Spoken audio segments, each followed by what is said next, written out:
And now they wonder what's gonna happen next. I bought a 40 for the ride, I'm swerving lanes when I'm drunk as shit. I hit them up when I'm drinking so we can talk about it.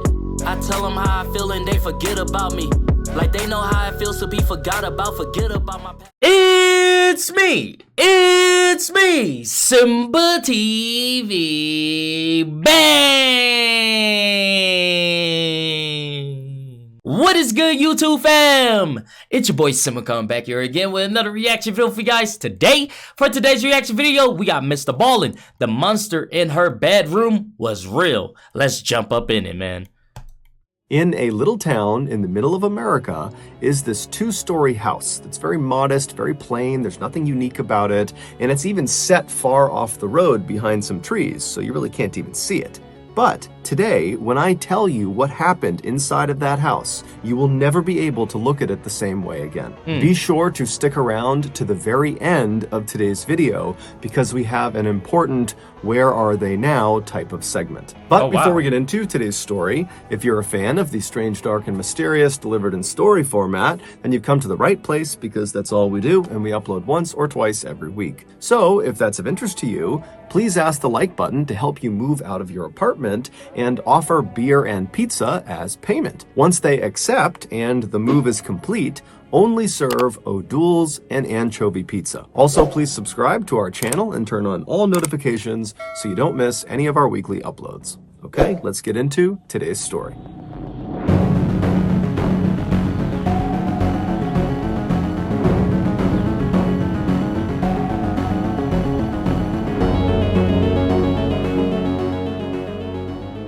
Located in the middle of America is a little town called Hartford, Wisconsin. Downtown, they have the biggest automobile museum in all of Wisconsin. They also have a bowling alley called Dave's Lanes, which sells cheap beer and the best frozen pizza in town. Around the corner from the museum and Dave's Lanes are two other very popular local spots. One is called SimbaTv, which is an ice cream parlor that's themed like it's the 1950s, and they specialize in raspberry sundaes. And the other popular spot is called the Mine Shaft, and it's this big family-friendly restaurant that offers comfort food and arcade games. On warmer days, you can find residents of Hartford out on the many walking trails of Woodlawn and Willowbrook, which are two big, very well-maintained parks that are right outside of the downtown area. And on virtually any day, whether it's warm or cold, you can find Hartford residents packed into the Shower Arts Center, which is a local theater, to watch the local theater troupe perform. But none of these attractions are why anybody knows about Hartford, Wisconsin. The reason we know about Hartford, Wisconsin is because of Jessie Blodgett. Jessie Blodgett was a miracle. She was born just outside of Atlanta, Georgia in 1994 to her loving parents, Buck and Joy Blodgett. And Buck and Joy, for the longest time, they couldn't have kids. In fact, they were kind of adjusting to their reality that they would not be able to have biological children when Joy discovered she was pregnant. The couple couldn't believe it. It was like the most incredible thing that either of them had ever experienced. Joy would give birth to Jessie at home with no drugs, no doctors, just Buck, his mom, and a midwife. And when little Jessie... Damn, shout out to mama, cause she a trooper. No drugs, no doctors, nothing. Just straight, just pop the baby out. You a trooper. Poked her head into the world for the first time, Buck and Joy fell instantly in love with her. Not long after Jessie's birth, the Blodgett family would leave Atlanta, Georgia, and move to Hartford, Wisconsin. And it was there, inside of their modest two-story home, about 5 minutes drive from the downtown, that Jessie would grow up. And it was also inside of that modest two-story home where many years later, Jessie would come face to face with a monster. Jessie was always someone the other kids looked up to. She was a brilliant musician who could sing and she could play the piano and the violin. One of her very close friends growing up, a girl named Jacqueline Knights, said that whenever she went over to Jessie's house, she would walk in and have to yell at the top of her lungs just to get Jessie's attention because Jessie was permanently playing the piano. But Jessie's musical talents were not the only reason people were attracted to her. From a young age, Jessie became outraged by bullying and unfairness of any kind. And so very quickly, she developed a very strong moral compass. She became a fierce defender of animal rights, environmentalism, sustainability, social justice, and ultimately ending violence against women. By the time she Good for graduated her. from high school in 2012, Jessie had become very popular amongst her peers and also amongst teachers and parents. Jessie just came off as someone who was wise beyond her years. Jessie always talked about wanting to change the world, and after high school, she kind of figured out how she was going to do that. She decided she would study to become a choir director for either a university or a high school, because through that role, she would be able to teach and mentor upwards of 100 young lives every single year. So in the fall of 2012, Jessie would leave Hartford and head off to the University of Wisconsin in Milwaukee, which is about an hour southeast of Hartford, and there she would enroll in their musical education program. And during that first year at the school, Jessie did so well in that program that she was offered a talent scholarship for the following year. After wrapping up her incredibly successful freshman year in college, Jessie came back to Hartford, Wisconsin to live with her parents for the summer. Now, unlike other college kids that were back home for the summer, Jessie was not treating this break like it was a vacation. Instead, she decided she would just jump right into her musical education career. And so as soon as she got home... Sounds like she really had her head on straight. Like, she definitely sounds wise beyond her years, man. Like, she has a passion. She figured out that passion young. She pursued it. And she's becoming successful at it, man. That's beautiful. She started her own business, teaching voice and piano and violin to kids in Hartford.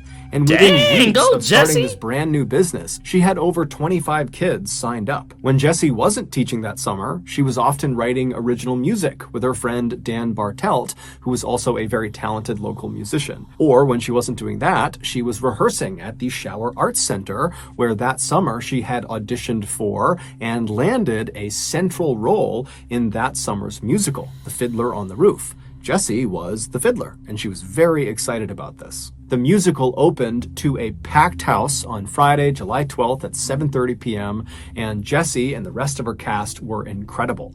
And then the next night, July 13th, Saturday, they had another big performance at 7:30 as well. And then on Sunday, July 14th, they had a matinee performance at 2 p.m. After that matinee, Jessie and the rest of her castmates headed off to another cast member's house who had a pool, and they had a big pool party to celebrate the end of their opening weekend. And during this party, Jessie spent half of her time sitting around the pool with her castmates, and the other half of the time she spent petting llamas that were in a nearby field. Jessie would finally leave the party and get back to her parents' house sometime after midnight, and when she went inside, her mother, Joy, was still awake. And so when Joy heard her daughter, she came out to the front of the house, and she was getting ready to ask Jessie, how was the party, when she noticed right away that something was off about Jessie. She looked upset about something. And so Joy asked her, are you okay? And so Jessie looked like she was about to maybe go into a lengthy explanation about why she was feeling the way she was feeling. But ultimately, Jessie just kind of stopped herself, and in a tone that was less upset and more just annoyed, she would tell her mom, the guys in the cast, there are these two older guys that were kind of hitting on me, and those are my friends, and I felt like they were crossing the line, and it was just totally uncomfortable. And so Joy began asking some follow-up questions to get a sense of, how serious this was, and it just seemed like it wasn't that serious. And pretty quickly, the two women said goodnight to each other, and they both retired to their rooms to go to bed. The next morning, Buck and Joy got up fairly early, around 7 a.m., and Jessie, she stayed in bed because her only commitment that day was a lesson she was teaching one of her students at around noon, and they'd be coming by the house for that lesson. And so her parents knew she was sleeping in, and so Buck and Joy, they're kind of going about their morning routine. Buck left ahead of Joy, probably around 7 or 7:30, and then at 8 a.m., Joy, right before she left the house, she brought some laundry up to Jessie's room. And so she opens Jessie's door, she goes inside, Jessie's asleep, and Joy, she puts the laundry down, and she considers going over and waking her daughter up just to say good morning and maybe goodbye. But she thought to herself, Jessie never gets a chance to sleep in. She's always got something going on, and so I'll let her sleep. And so Joy just quietly left the room, she shut the door behind her, and she headed off to work. At around noon, Joy would leave her office and head back home for her lunch break. And so when she walked into her home, she was expecting to see Jessie awake because Jessie had one of her students arriving any time. But when she walked inside, the house was silent. Jessie was not downstairs. She apparently was not awake. And Joy had seen her car out in the driveway, so she knew she hadn't left. And so kind of annoyed, Joy walked to the foot of the stairs and she yelled upstairs for Jessie to wake up. You know, hey, your student's going to be here any minute. And then Joy left the foot of the stairs and walked into the kitchen and made herself something to eat. After a little while, as she's finishing making her lunch, Joy hears a knock on the front door. And now at this point, Joy is really annoyed because Jessie has still not made a sound. She has not come downstairs. And so Joy, she goes over to the front door, she opens it up, and sure enough, it's Jessie's student. She asks the student to come inside and wait for a minute. And then Joy hustles up the stairs. She goes right over to Jessie's bedroom. She opens the door up. Jessie's still in bed. And so Joy runs over to her to jostle her awake. But as soon as she is standing right above the bed, right over her daughter, and she has a clear look down at her daughter's face, she freezes. Moments later, she would call 911. Oh my God. Hartford 901, what's your emergency? My daughter is blue. I went to wake her up, and I just got home from lunch, and she won't wake up. She's oh 19. My God. Okay, hang on just a second. Okay. Bro, that's so terrifying. Like, I'm not a parent, but like, I can tell you that's every parent's like fear, you know, like seeing your child in a state of distress, like not responding. Like, that is some scary stuff to walk in and see your child like that, you know? Wow. Okay, so she's Heartbreaking. I don't think so, no. Her pants are all wet, and she's got, it looks like strangulation marks. There are strangulation marks? That's what Wow. it looks like. I don't know what's going on. I don't know what's going on. Joy would gently pull her daughter out of the bed and lay her down on the ground. She would put a pillow underneath her head, and then she would begin doing chest compressions to try to save her daughter's life. But it was already too late. When police and paramedics arrived moments later, they came into the bedroom and they quickly determined that Jessie was deceased. When police looked at Jessie's body, they too saw the marks on her neck that her mother had referenced on the 911 call, and they also saw the same ligature marks on her left wrist and also on her ankles. As a result of these findings, the police on scene quickly concluded that this was not a naturally occurring death, this was not a suicide, this was a homicide. And so as gently as they could, the police ushered Joy out of her daughter's bedroom and led her downstairs, because at this point, her daughter's bedroom was a crime scene and they needed to keep it pristine so they could find evidence to figure out who did this. Once downstairs, Joy was reunited with her very distraught husband, Buck, who had just come home as well. And the two of them, I mean, their life is destroyed. Their beautiful baby girl, their only child, is now suddenly gone, and it didn't make any sense. During the search of Jessie's bedroom and then also the Blodgett house at large, the police were not able to find any cord or rope or ligatures that could have been used to strangle Jessie to death. The police also noted that there was no sign of forced entry anywhere in the house, and it appeared nothing in the house was stolen. And so quickly, the lead Hartford police detective named Richard Thickens began operating under the assumption that the killer knew Jessie and targeted Jessie. That they would have known where she was in the house, they knew how to get in the house, and they went straight for her, they killed her, and they left. When Detective Thickens spoke with Buck and Joy just hours after they had discovered their daughter dead, he asked them if they had any idea who would want to hurt their daughter. And at first, the parents said, no, we don't know anyone. But after some more prodding, Buck would say, well, you know, recently there were some tree limb cutters that were cutting limbs right outside of Jessie's bedroom window. And so maybe they looked in and they saw a teenage girl who was all alone and they came in and they attacked her. And then Buck also said that in addition to teaching music that summer, Jessie had picked up a few hours working at a restaurant down the road. And recently she had come into conflict with one of her coworkers who began acting very inappropriately with her. He basically would walk past Jessie and intentionally bump into her and rub into her and just get inside of her personal space. And this coworker was aware of the fact that Jessie was really upset and had already told her family.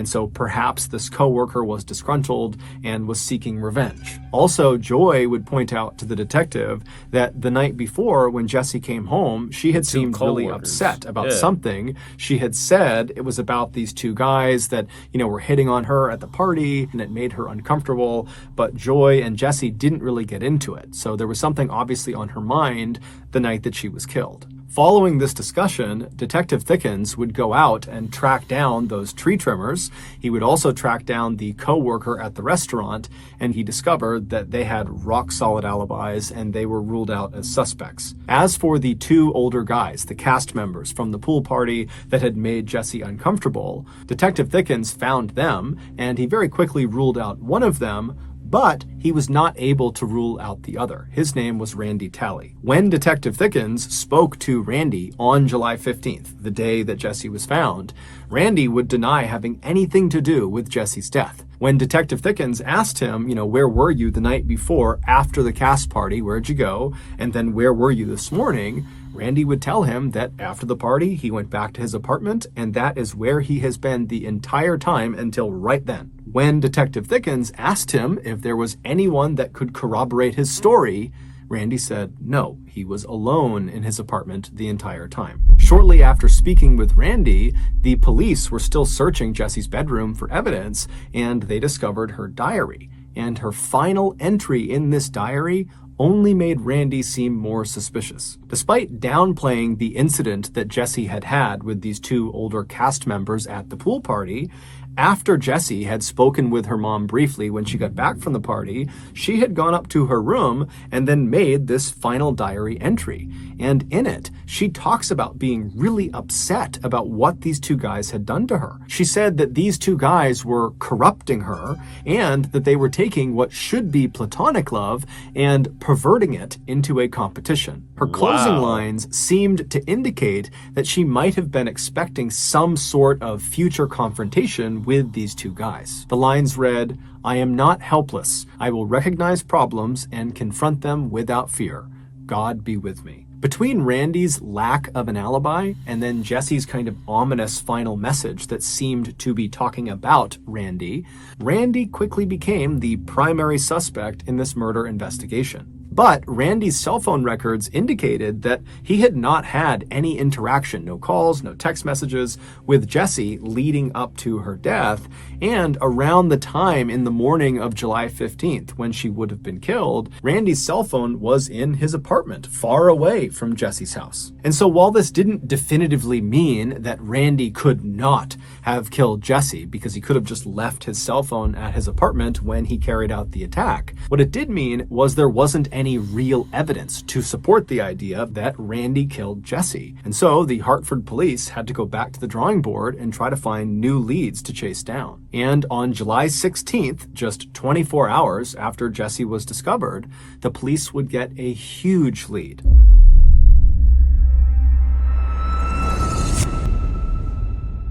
3 days before Jessie was killed, a young woman about the same age as Jessie, named Melissa Richards, decided to take her dog for a walk in a park in Richfield, Wisconsin, which is a small town about 10 miles southeast of Hartford. When Melissa pulled her car into the dirt parking lot that connected to the walking trail she intended to go on, she noticed there was only one other car parked in this lot, and it was immediately on her left, pointed nose away from the entrance. It was this blue minivan. And so as she's driving in, she looked over at it and she noticed the driver had their legs poking out of the driver's side window as if they were laying down across the front seats. And so this didn't really matter to Melissa, but she definitely took note of this person in this van. And so she drives past the blue van on her left. She drives all the way across to the other side of the dirt lot. She parks her car, she hops out, she gets her little dog Remy out of the car, and then she walks away from the parking lot and heads onto the walking trail into the woods.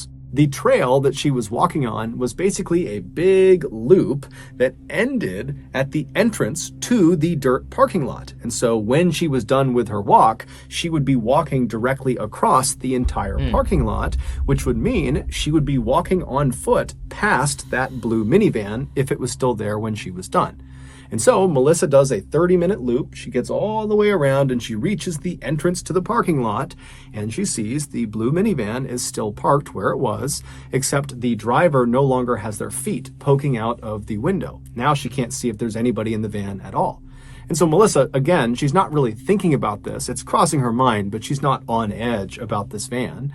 And so she lets go of the leash of Remy, and Remy starts running to the car, and Melissa pulls out her key fob and she opens up the trunk to the car. And so Remy runs over, he leaps into the car, and then Melissa just continues to walk across the lot towards her vehicle. And when Melissa walks just far enough that she is past the blue minivan, she turns to look at it and she sees the person who had been sticking their legs out of the window, the driver, is now sitting in the passenger seat of the blue minivan. The door is open and this person is sitting there staring at Melissa. And so Melissa, she makes quick eye contact with this person and immediately averts her gaze. She doesn't want to be rude, and she just keeps on walking towards her vehicle. But again, she's not worried about what's happening with this van. She's just aware of this person and this van. But after averting her gaze, she hears the sound of someone running towards her from behind. And so she whips her head around and she sees the same person who was sitting in the passenger seat, the driver of this van, has run up to her. And as soon as she turned around to face this person, they came to a complete stop and they were just staring directly at Melissa. They're only about 10 feet apart. And Melissa kind of reflexively said, "Oh, you scared me." And then Melissa just turned her back on this person and continued walking towards her vehicle. And after taking only a couple of steps, once again, she heard the sound of this person behind her start running towards her. And immediately she whips her head around again and again. This person comes to an abrupt stop as soon as Melissa's... What the hell? That's some creepy stuff, bro. Like, obviously, I hear you running behind me. You can't just stop and just stand there and act like you don't see me. I see you, bro. Man, that's creepy. That is creepy. Looking at them. Except now Melissa knows something's not right. Yeah. And worst of all, she looks down, and in this person's right hand by their hip is a knife. A split second later, this person charges Melissa. They tackle Melissa to the ground. Melissa smashes down onto her stomach, and she's pinned on her stomach. And this person, they attempt to stab Melissa, but Melissa fights back like mad. She turns over and she grabs the blade of the knife, and she wrestles it away from her attacker, and she pulls the knife under her body, and she puts it under all of her weight. And the attacker is so surprised that this has happened, they actually stop for a second before kind of reaching down and trying to yank the knife out from underneath Melissa, but Melissa is not letting it go. And so finally the attacker just kind of sits up on her back and says, "Can I just go?" And Melissa says, "No." But at that exact moment, the attacker leapt up and started running back towards the blue minivan. And so Melissa, she's not waiting around to see what they're going to do. And so she jumps up. She's still got the knife in her hand. Her hands are completely ruined. Melissa runs to her car. She leaps inside. She throws the bloody knife onto the floorboard of the passenger seat. After making sure Remy is in the car with her, she shuts the back hatch. She locks the doors, and then she turns around and she sees her attacker in the van peeling out of the lot, driving away. And so Melissa is relieved, but she also just wants to get the heck away from where she is right now. She's totally alone. And so she fires up her car and she drives to the hospital. After getting 15 stitches to repair the 3 very deep cuts in her hands, Melissa was transferred to a recovery room where a man named Joel Klossing, who was a detective with the Washington County Sheriff Department, he came into the room and he took down Melissa's statement. Now, Melissa was very shaken up about what had just happened. She had no idea who this person was, why they attacked her. But despite being shaken up, Melissa had the most incredible memory of the event. She knew exactly what her attacker looked like, all the little details, and she knew everything about the vehicle, to include the fact that she knew it was a Dodge Caravan minivan. So she knew the exact type of car, and she guessed it was probably from the years 2000 to 2002. And so Melissa gives this incredible statement, and Detective Klossing, he goes back and he has a composite sketch made of the attacker, and then on this sheet that showed the attacker, there was a description of the vehicle and where it was located and some details of the case. And so Detective Klossing releases this sketch and the information to the media, and he puts it around town, and he's expecting someone in town to know who this person is because the description is so good. And someone would come forward. On July 16th, so one day after Jessie had been killed, a deputy from the Washington County Sheriff Department, he came forward and said, hey, I saw your flyer and I read the description Melissa gave about the type of vehicle this person was using, and I have seen that vehicle parked in the exact same spot in that park. I was there a couple of weeks ago. I saw it there. There was something weird about it. The driver was acting strange. And so I actually ran the license plates to see if there was some outstanding warrants or something going on with this person. But after I ran the plates, nothing came up. And so I kind of just forgot about it. But now I've read this description and I'm pretty convinced it's the same exact vehicle. And so I can pull those plates that I ran and we can see who owned that vehicle, and maybe it's a match. And so the deputy, he pulls up the information that he had pulled from the license plates of the van he had seen a couple of weeks earlier. And when they looked at the owner of that minivan, there was just no way they matched the description that Melissa gave. It just could not be the same person. And so briefly, Detective Klossing and the deputy believed that, okay, it was just some big coincidence that a very similar blue minivan was parked in the exact same spot a couple of weeks apart. But when Detective Klossing looked a little bit deeper into who the owner of that vehicle was, he would discover they had a relative that matched exactly the description that Melissa gave of her attacker. And so on the afternoon of July 16th, so one day after Jessie has been killed, Detective Klossing tracks down the phone number of the relative who looks exactly like the attacker, and he punches that number into his cell phone and he put the phone to his ear. At the same time, 10 miles to the northwest, Buck and Joy Blodgett were hosting a vigil for their daughter in their home. And so all of Jessie's very close friends and family, they were all there in the living room, and they were sitting around in a big circle, crying together, grieving together, and then also sharing their favorite memories of Jessie. And so while they're all doing that, a phone starts to ring in. Don't tell me she got killed by one of her uncles or something like that, man.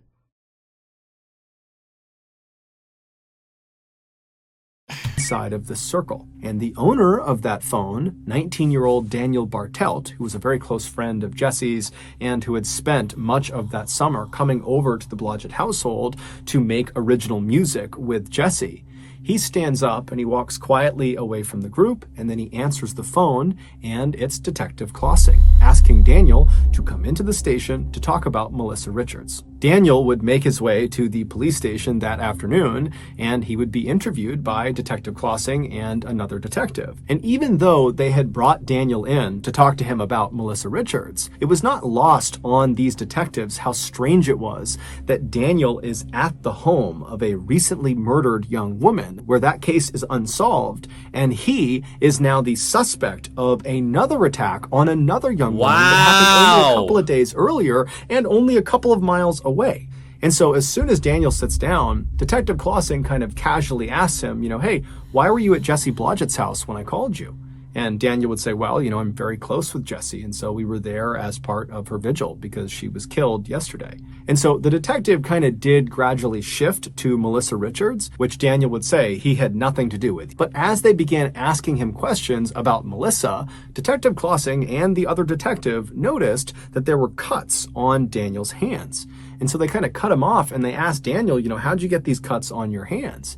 And Daniel was very quick to say, well, I got them at work. A screw kind of jutted out and cut my hands. I move inventory around in a back room of an engineering company. That's my job. And, I just cut my hand at work. And so at that point, the police began really asking very pointed questions about exactly how he hurt his hands and what exactly did he do at his job. And at some point, when it just seemed like there was something off about his story about how he hurt himself, one of the detectives just says to Daniel, if I were to call your employer, this engineering company, would they say you, Daniel, are currently employed with them? And Daniel, he kind of paused for a minute and then said, no, I actually lost my job several weeks ago. And so now the detectives knew he had to be lying about how he cut his hand, because he's just told them that he hurt it at work recently, but he wasn't employed recently. And so Detective Clausen kind of leans in and says, Daniel, so how'd you really hurt your hand? And so Daniel, he begins talking about how he cut it cooking. And Detective Clausen is like, Daniel, nobody would lie about cutting their hand cooking. So why don't you just tell us the truth? And amazingly, Daniel would. He would admit, after some serious pressure, that he hurt himself attacking Melissa Richards. He told detectives that after he lost his job a few weeks earlier, he didn't want his parents to know he had lost his job, and so he had just continued getting up early and leaving the house and coming back later in the day, kind of acting like he had been at work all day, when in reality, all he was doing was driving around town and sometimes going to parks and just sitting in parking spots in parks. And so on July 12th, the day that Melissa was attacked, that's exactly what Daniel was doing. He was pretending to be at work by sitting in that parking space in that dirt lot in Richfield. And at some point, he saw Melissa and he decided he just wanted to attack her. He told detectives that recently he had become overwhelmed in college, and so he had dropped out, and then he lost his job. And so combined, he was just feeling kind of scared of life. That's how he described it. So and you attacked he wanted someone? Somebody else to feel scared too. And so that was why he said he attacked Melissa. But despite admitting to this vicious, violent crime against Melissa Richards, Daniel, when asked if he had any connection to the Jessie Blodgett murder, he would say, absolutely not. I love Jessie. I would never hurt her. But when Detective Clausen reached out to Detective Thickens of the Hartford police and told them you should look at Daniel as a potential suspect in your murder case, it would quickly come to light that Daniel was lying again. Daniel was raised in a good, loving family. He was extremely smart, straight-A student. He was an incredible musician, and he was really well respected by his peers and even by his teachers and other instructors. I mean, this was a kid who had everything going for him. But something went wrong with Daniel, and no one knows exactly why. Shortly before he attacked Melissa, Daniel had become obsessed with killing and death and murder. What? His internet search history shows that he spent a lot of time looking for actual snuff videos online. Those are videos of actual murder. He also spent a lot of time looking up serial killers and spree killers, and he was especially interested in anybody who killed lots and lots of women. And then finally, right before he would attack Melissa, Daniel, based on his search history, had discovered this one particular pornographic snuff film, and it was of this woman who was all tied up and hogtied, and after being assaulted, she was strangled. And Daniel watched this video over and over and over. Bro, what is wrong with people? On that day, July 12th, as Daniel is pretending to be at work, he's sitting in his car, he looks out and he sees Melissa, she's all alone, and something clicks in his head where he decides he's going to go reenact that wretched pornographic snuff film on Melissa. And so Melissa was likely just at the wrong place at the wrong time. Recovered in that dirt parking lot after the attack was this special, very strong tape that had been in Daniel's pockets during the attack. It had just fallen out. And so it's believed he was going to use that tape to subdue Melissa and then abduct her. But obviously Melissa fought back and Daniel got spooked and ran off. 3 days later, on July 15th, it's believed that Daniel decided he wanted to try again. He wanted to act out this pornographic snuff film, but in real life. And this time, he wasn't going to leave it up to some random victim. He needed his victim to be totally helpless. He needed his victim not to fight back. And who better than 19-year-old Jessie Blodgett, Wow. his close friend who inherently trusted Wow. him and would easily let him into her house, into her bedroom. It would And man, seeing people wonder why I got trust issues, bro. That's why I don't let nobody get close to me in my house. Like, no, bro, I don't know what type of vibe you might be on. I don't know what type of time, what kind of demons you got, what you like. That's crazy, bro. That's so messed up. Like, this beautiful young girl you know, was a friend to you, trusted you, loved you. And for you to do something like that to her is just like, it's sickening, bro. It's really sickening. It's heartbreaking. It's heartbreaking. You really can't trust anybody. Anybody. Like, this is what these stories from Mr. Ballin tells us, that you can't trust anybody. Family members, loved ones, significant others. Damn, man. It's like you got to keep your head on a swivel. Always got to watch your surroundings, watch your back. That's messed up, bro. Wouldn't matter if she was all alone because she felt safe around him. Based on eyewitness testimony of someone who was driving through the Blodgett neighborhood on the morning that Jessie was killed, it's believed Daniel arrived in the driveway of the Blodgett household just a few minutes after Buck and Joy had left for work. And so he pulled into the driveway knowing that Jessie was all alone. We don't know exactly what happened inside of that house. We don't know if Jessie came down and opened the door or if she was still upstairs sleeping. But Daniel, he entered the house, and when he went inside, he was prepared for what he was about to do. He literally had a bag full of supplies. Things like that special tape, there were ligatures, cords, ropes, there was alcohol wipes, zip ties. And so he makes his way upstairs to Jessie's bedroom, and then once he's in there, we don't know if Jessie was awake or sleeping at this time, but either way, Daniel jumped on top of her and immediately put a homemade ball gag into her mouth and then wrapped that special tape around her head to make sure the gag stayed in her mouth. And then once she couldn't make a sound, he bound her wrists and her ankles and he hogtied her, and then he viciously assaulted her, and then after he was done, he wrapped some cord around her neck and he strangled her to death. After she was deceased, Daniel attempted to clean her body with some alcohol wipes, and then after that he kind of repositioned her in her bed with the covers up over her to give the appearance that she was still sleeping to her parents when they inevitably would find her. Then Daniel rounded up all of his murder supplies back into his bag, except he did accidentally leave one of those special rolls of tape underneath Jessie's bed, and then he slipped out of the Blodgett household, and then he drove to Woodlawn Park, where he disposed of his supplies into one of the trash cans. The next day, at Jessie's vigil, Daniel would attend, and according to the other people that were there, Daniel was by far the most talkative person in that circle. Wow. Daniel would ultimately be found guilty of murdering Jessie Blodgett, although he never admitted guilt. In fact, during the sentencing phase, Buck Blodgett would give this incredibly eloquent and heart-wrenching speech about what it was like to lose his only child. And toward the end of this speech, Buck turned to his right, so away from the judge who he had been addressing, and he looked directly at Daniel. And Daniel looked back at him, and Buck says, "Dan, I forgive you as I have every day since I found out it was you." And then a few moments later, Buck would also say to Dan, "Dan, not only do I forgive you, but I love you." But when Daniel got his turn to stand up and say something on his behalf, he turned to face Buck and Joy, and looking right at them, he would tell them that he's innocent and that he doesn't have any answers for them because he didn't do it and his conscience is clear. Daniel was sentenced to life in prison without the possibility of parole, and as far as we know, he still denies having killed Jessie despite the mountain of evidence against him. In the days following Jessie's death, Buck Blodgett walked into his daughter's bedroom and he laid down on her bed, and looking straight up, he tried to hold his breath for as long as he possibly could. And as he began to struggle, he started to imagine what it was like for his poor daughter in her final moments as she's being murdered. And it just crushed him.